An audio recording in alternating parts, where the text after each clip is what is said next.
솔로몬이 왕위에 올라서 성전을 건축하고 있는 내용이 계속되고 있습니다. 이 성전을 건축함에 있어서 아버지 다윗 왕 때부터 많은 준비가 있었죠. 그리고 이스라엘 내뿐만 아니라 두로 왕의 지원까지 받아가면서 이 성전을 지어가는 그런 상황입니다. 그런데 이 성전 건축에 솔로몬이 집중했던 이유는 여러 가지가 있겠죠. 먼저 첫 번째로 아버지의 소원이었기 때문에 그렇게 행할 수 있는 아들의 모습이 이 안에 있습니다. 아버지가 그토록 바라던 일이었잖아요. 모든 것들을 또한 준비시켰던 아버지였고, 심지어 백성들의 마음까지 또한 준비시켰던 아버지 다윗의 마음을 알기에 솔로몬은 또한 이 성전을 열심히 지을 수밖에 없었겠죠.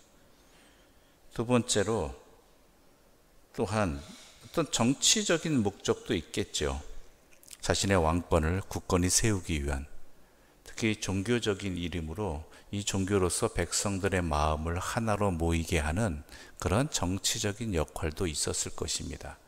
특히 솔로몬에게 중요한 부분일 수 있습니다. 이 부분은 솔로몬은 쉽게 왕이 된, 당연하게 왕이 된 사람은 아니었기 때문입니다. 그가 왕이 되기까지 많은 어려움들과 방해물이 있었고, 정확히 말하자면 아버지와 또한 어머니의 간절한 그 소원이 아니었다라면 왕이 되기 참 힘든 사람 중에 하나였죠.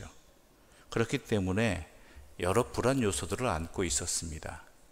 그렇기에 가장 정치적인 목적으로 또한 이 성전 건축을 가장 먼저 행한 일일 수 있겠습니다. 그러나 그런 것들 외에 우리가 이 성경 말씀을 통해서 분명히 알아야 될 것은 더 중요한 부분이 있습니다. 그것들을 용납하신 하나님의 뜻 안에 있다라는 것을 우리가 전제로 할 때, 하나님께서는 다윗 왕에게 허락하지 않으신 일을 솔로몬에게 허락하신 하나님의 뜻이 있다는 것을 전제로 할 때, 우리가 솔로몬이 가장 먼저 이 성전을 짓도록 허락하신 이유, 거기에는 물론 이스라엘의 평안을 위하고 강건함을 위하겠지만, 그러기 위해서 이스라엘이 어떻게 되느냐? 이스라엘은 하나님께 예배하는 사람들이어야 한다는 것입니다.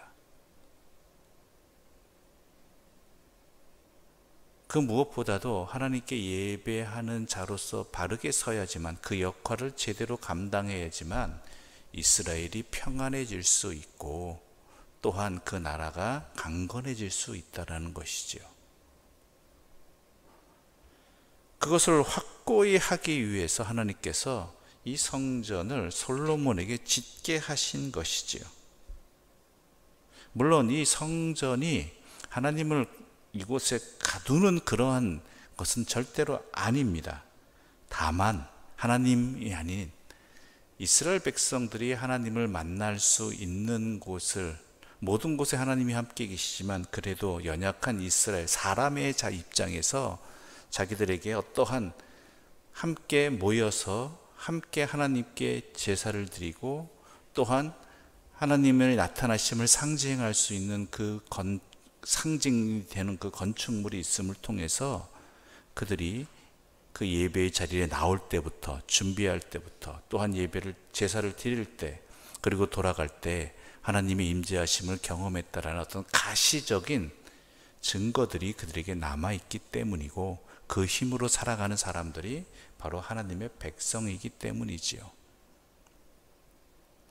우리들에게도 이것은 매우 중요한 의미가 있습니다. 우리가 아브람 헤셜이라는 유대인 학자가 유대인이 유대인 되게 하는 것은 안식일이라고 얘기했습니다. 즉 하나님 앞에 서게 되는 그 날이 있으므로 유대인이 유대인으로서 살아갈 수 있다는 것이죠. 이것을 정확히 풀이하자면 그리스도인이 그리스도인 되는 길은요, 하나님 앞에 예배하는 그 자리를 통해서 내가 그리스도인답게 살아갈 수 있게 된다는 것입니다. 그리스도인의 생명은 바로 그 예배의 자리에 있다는 것이죠. 그것을 분명히 알기에 오늘 본문에서 또한 솔로몬은 모든 정성을 다해서 성전을 먼저 짓기 시작한 것입니다. 그런데 이 성전은 그냥 뚝딱 띄어진 것이 아니라 다 의미가 있습니다. 먼저 성막의 크기와 성전의 크기와 규모, 구조 등은 옛 성막의 것들을 그대로 답습했다고 합니다. 즉 하나님께서 지으라고 하신, 광야에서 짓게 하신 그 성막의 모습을 답습했다라는 것이죠. 그것은 성막의 의미와 성전의 의미가 하나로 이어졌다라는 것입니다. 즉 이 성전이 비록 솔로몬에 의해서, 아니 정확히 말하자면 아버지 다윗과 두로 왕과 이스라엘 백성들에 의해서 지어지지만 이 모든 것을, 성전은 하나님의 뜻에 의해서 진행되어진다라는 것이죠. 그것은 또한 하나님께서 광야에서 이스라엘 백성과 함께 하셨고, 그 거친 광야에서도 또한 인도하셨고 먹여주시고 마시게 해주시고 지켜주신 것처럼, 그들이 하나님을 바라보고 또한 하나님의 뜻에 따라 살아갈 때 하나님께서 먹여주시고 지켜주시고 보호해주시고 또한 인도해주신다는 그런 의미가 있다라는 것이죠. 우리가 예배 드릴 때도 마찬가지입니다. 이 예배를 통해서 우리가 하나님께 내 자신을 온전히 드림도 있지만, 또 하나는 나의 삶을 주관하시고 인도해 주시고 보호해 주시는 분은 오직 한 분, 하나님뿐이 안 계시다라는 것입니다. 그것을 분명히 해야 된다는 것이죠. 그럴 때 그 예배가 나에게 헛된 예배가 되지 않습니다. 두 마음을 품지 않는 예배가 될 때, 하나님 앞에 온전히 드린 예배가 될 때 내 삶이 또한 어떻게 돼요? 하나님과 함께하는, 오직 하나님만 섬기는 백성으로 살아갈 수 있는 그러한 길이 열리게 되는 것이지요. 그런 가운데 오늘 4장에서 제단을 만든, 노수로 만든 제단에 대한 이야기가 나옵니다. 즉, 이 노수로 만든 제단은 크기가 길이와 너비가 약 9m이고 높이가 4.5m라고 합니다. 이 제단에서 주로 행해드리는 것은 희생제사라고 하는데요, 즉 하나님과의 화해입니다. 하나님 앞에 불순종한 백성이지만 하나님 앞에 나와 온전히 자신을 드릴 때 하나님께서는 받아주시고 또한 함께 해주신다는 의미가 있다라는 것이죠. 그리고 또한 이 제사가 끊이지 않고 드려져야 되는 이유는 날마다 우리는 하나님과 관계가 새로워져야 된다라는 것입니다. 즉 이 자리에, 이 새벽에 우리가 나와 있는 이유도 마찬가지입니다. 날마다 하루를 시작하면서 하나님 앞에서 우리의 관계를 다시 한번 돌아보고 하나님의 은혜로 말미암아 하나님과의 관계가 새롭게 되어지는 은혜의 자리가 이 새벽의 자리, 또한 예배의 자리가 되어야 된다는 것이죠. 그럴 때 우리는 어떻게 됩니까? 하나님과 함께 할 수 있는 은혜 가운데 있게 되는 것입니다. 예배의 자리가 규칙적으로 드려져야 되고, 되도록이면 또한 항상 있어야 되는 이유 중에 하나는요, 여러분도 잘 아시겠지만 사람이 한번 그것을, 어떠한 일들을 거르게 되면 그 일들이 걸은 일들로 인해서 그 다음에 새롭게 시작할 때 많은 힘듦이 듭니다. 계속 움직이던 차는 그 관성에 의해서 움직일 수가 있는데, 멈췄다가 움직이려고 그러면 더 많은 에너지가 필요하죠. 더 많은 수고가 필요합니다. 우리 일상에서도 마찬가지입니다. 경험해 보셨는지 안 해보셨는지 모르겠지만 예배 자리를 어떤 부득이한 사정으로 잠시 드리지 못하는 때, 지키지 못한 때가 있었을 것입니다. 이건 온라인, 오프라인 얘기하는 것이 아닙니다. 아예 예배를 어떠한 일들에 의해서 드리지 못했을 때, 빠졌을 때라고 표현할까요? 그럴 때 다시 시작하기가, 다시 예배의 자리에 나오기가 참 힘든 경우들이 있다는 것이죠. 한번 빠지기 시작하면 또 핑계대고 빠지는 경우들도 생기고요. 그러다 보면은 그 빠지는 기간과 횟수가 늘어갈수록 다시 회복하기가 너무나 힘들다라는 것이죠. 그것은 우리의 일상의 삶에서도 너무 익숙한 모습들입니다. 그래서 우리가 예배가 항상 지켜지는 습관이 되어야 되고, 반복되는 자리가 되어야 되고, 규칙적인 자리가 되어야 되는 이유가, 그 예배의 그 모습들이 내 삶에 온전히 체득되기 위해서라는 것입니다. 근데 그것은 단순히 이 드리는 예배뿐만 아니라 내 삶도 하나님 앞에서 함께하는 자리가 되기 위해서라는 것이죠. 예배는 삶으로 이어져야 되지 않겠습니까? 그것을 너무 잘 드러내는 것 중에 하나가 등잔대입니다. 등잔대 7절과 8절의 말씀 함께 읽어볼까요? 7절과 8절입니다. 함께 읽겠습니다. 죄송합니다. 7절과 8절입니다. 또 규례대로 금으로 등잔대 10개를 만들어 내전 안에 두었으니 왼쪽에 5개요 오른쪽에 5개이며, 또 상 10개를 만들어 내전 안에 두었으니 왼쪽에 5개요 오른쪽에 5개이며, 또 금으로 대접 100개를 만들었고, 금으로 등잔대 10개를 만들어 내전 안에 두었으니 왼쪽에 5개요 오른쪽에 5개이다 라고 표현되어 있죠. 근데 이 등잔대불은 어떻습니까? 항시 불이 켜져 있어야 됩니다. 즉 우리의 삶이 항상 주님 앞에서 빛나는 삶이 등불을 켜는 삶이 되어야 된다는 얘기예요. 주의 말씀을 비추는 삶을 살아야 된다는 것이죠. 꺼져서는 안 된다라는 것이죠. 물론 일상의 삶들이 다 있습니다. 그런데 그 삶을 살아가면서 주의 말씀을 항상 생각하면서 하나님이라면 어떻게 하실까? 하나님이 원하시는 것은 무엇일까? 하나님께서 이 일을 통해서 무엇을 이루고자 하시는가를 항상 생각하면서 우리의 삶의 일상들을 살아야 되고 주어진 일들을 감당해야 된다는 것이죠.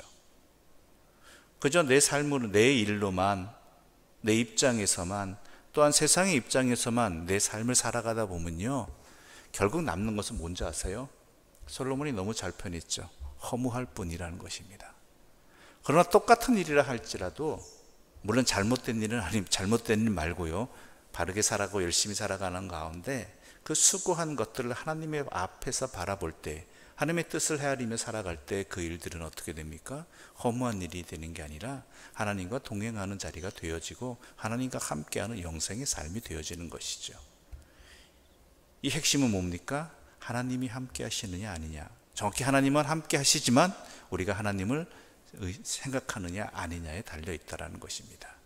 우리가 그렇게 살아갈 때 우리가 세상의 빛이 되는 것이고 소금의 역할을 감당하는 것입니다.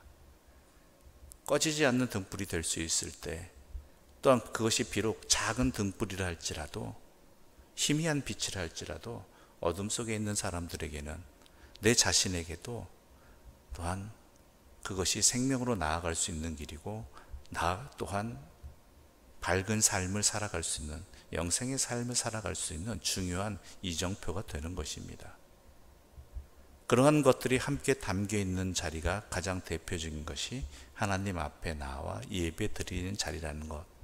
그래서 솔로몬이, 또한 그 다윗 왕이 이스라엘이 이스라엘 되기 위하여서, 또한 하나님의 백성으로 제대로 살아가기 위해서 이 성전을 그렇게 사모했고, 또한 가장 먼저 지었고 가장 정성을 다해서 짓고자 했던 것도 바로 그 이유입니다. 우리가 이것을 안다라면, 들었다라면, 우리가 주님 앞에 나와 예배드리는 자리를 통해서 어떠한 중심을 가지고 있어야 되는지, 또한 이 예배를 통해서 우리가 단지 예배를 드리고 마치 과제를 마치고 끝나버리는 그러한 예배의 자리가 아니라 우리의 삶으로 이어지는 예배가 자리가 될 수 있도록 어떻게 해야 되는지를 다시 한번 생각하면서 이 소중한 예배의 자리를 드릴 수 있는 하나님의 사람들 되시기를 간절히 소망합니다. 기도드리겠습니다. 하나님 아버지, 감사합니다. 오늘 우리에게 이 성전을 허락하여 주시고 무엇보다도 하나님 앞에 예배 드리는 이 은혜를 주신 것 감사합니다. 우리가 무엇이간데 하나님께 예배 드리며, 또한 우리가 무엇이간데 하나님 앞에 서서 하나님의 자비를 통해 용서를 받고, 또한 이 땅에 하나님의 자녀로서 빛을 드러낼 수 있겠습니까?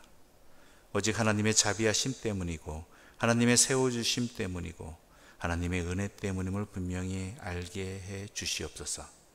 그래서 우리 이 예배의 자리가 우리에게 너무나 값진 은혜의 자리가 되게 해주시고, 이 예배를 통해서 우리가 하나님의 백성된 복된 삶을 살아가고 세상의 빛과 소금의 역할을 감당하는 그런 그리스도인들 되게 하여 주시옵소서. 예수님의 이름으로 기도드립니다. 아멘. 하늘에 계신 우리 아버지의 이름을 거룩하게 하시며 아버지의 나라가 오게 하시며 아버지의 뜻이 하늘에서와 같이 땅에서도 이루어지게 하소서. 오늘 우리에게 일용할 양식을 주시고 우리가 우리에게 잘못한 사람을 용서하여 준 것 같이 우리 죄를 용서하여 주시고 우리를 시험에 빠지지 않게 하시고 악에서 구하소서. 나라와 권능과 영광이 영원히 아버지의 것입니다. 아멘.